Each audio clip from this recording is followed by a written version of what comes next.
Salam sejahtera bagi kita semua. Om Swastiastu, Namo Buddhaya, salam kebajikan dan salam multikultur.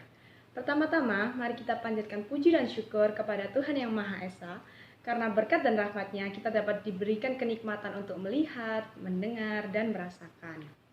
Selanjutnya, izinkan saya untuk memperkenalkan diri terlebih dahulu, karena pepatah orang tua mengatakan, tak kenal maka tak sayang. Perkenalkan, saya Alicia Angel, yang merupakan mahasiswa Fakultas Hukum Universitas Surabaya angkatan 2020. Pidato saya kali ini akan membahas upaya pencegahan COVID-19. Saat ini, seluruh belahan di dunia sedang beradaptasi dengan keadaan karena merebaknya wabah COVID-19 atau coronavirus disease. Dunia sedang berperang melawan COVID-19 yang dapat membahayakan keselamatan seluruh umat manusia. Virus ini dapat menyebabkan kematian pada orang yang menderitanya apabila tidak ditangani dengan cepat dan tepat. Berbagai upaya dilakukan agar wabah COVID-19 dapat segera berakhir. COVID-19 menjadi ancaman bagi masa depan negara Indonesia. Tak hanya itu saja, COVID-19 juga mengancam berbagai aspek yang ada di Indonesia, mulai dari ekonomi, politik, sosial budaya, hingga pertahanan dan keamanan.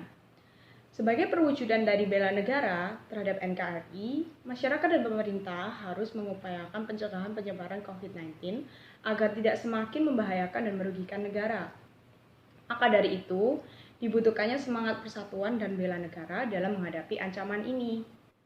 Upaya yang dapat dilakukan oleh pemerintah untuk menghadapi COVID-19 adalah membuat kebijakan-kebijakan yang berkaitan dengan pencegahan dan penanggulangan bencana COVID-19. Sedangkan upaya yang dapat dilakukan masyarakat adalah mematuhi dan menaati segala kebijakan yang dibuat oleh pemerintah tersebut. Bila sebelumnya pemerintah memberlakukan kebijakan pembatasan sosial berskala besar atau yang disingkat dengan PSBB, sekarang ini pemerintah memberlakukan kebijakan adaptasi kebiasaan baru untuk seluruh masyarakat Indonesia. Di era new normal ini, masyarakat bisa melakukan aktivitas di luar kembali, namun tetap memperhatikan dan melaksanakan protokol kesehatan yang ada, serta menjaga kesehatan dan meningkatkan daya tahan tubuh.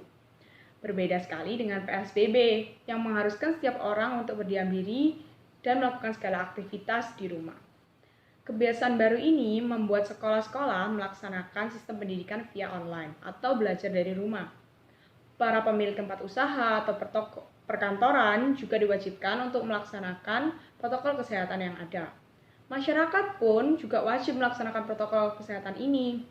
Protokol kesehatan yang dimaksud yaitu wajib memakai masker saat bepergian keluar rumah, himbauan untuk selalu mencuci tangan dan menjaga kebersihan, himbauan untuk tidak menyentuh wajah, menerapkan etika batuk dan bersin yang benar, menjaga jarak dengan orang lain minimal 1 meter, dan sebagainya. Sebisa mungkin kita menghindari kerumunan massa, baik di tempat terbuka maupun di tempat tertutup. Protokol kesehatan ini harus dilakukan dengan adanya kesadaran diri dari tiap pribadi dalam menjalankannya agar COVID-19 pun tidak kian meluas. Sayangnya, kenyataan masih jauh dari harapan. Ini lantaran kesadaran masyarakat untuk mematuhi protokol kesehatan COVID-19 masih terbilang minim, sehingga masih banyak masyarakat yang melanggar kebijakan-kebijakan tersebut yang membuat pemutusan rantai COVID-19 menjadi lebih sulit. Oleh karena itu, pemerintah memberikan sanksi bagi para pelanggar kebijakan tersebut. Sanksi yang diberikan dapat bermacam-macam bentuknya. Ada yang berupa denda dan ada pula yang berupa tindakan tegas seperti penyitaan KTP. Pada intinya, pencegahan COVID-19 ini harus diupayakan bersama-sama, baik masyarakat maupun pemerintah.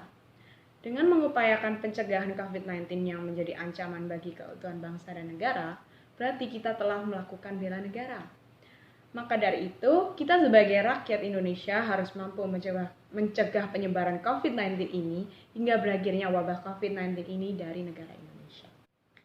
Saya kira cukup sampai sini pidato yang dapat saya sampaikan. Maaf bila ada tutur kata saya yang kurang berkenan, bahkan membuat para pendengar terasa tersinggung. Sekian dan terima kasih. Stay safe and stay healthy ya teman-teman.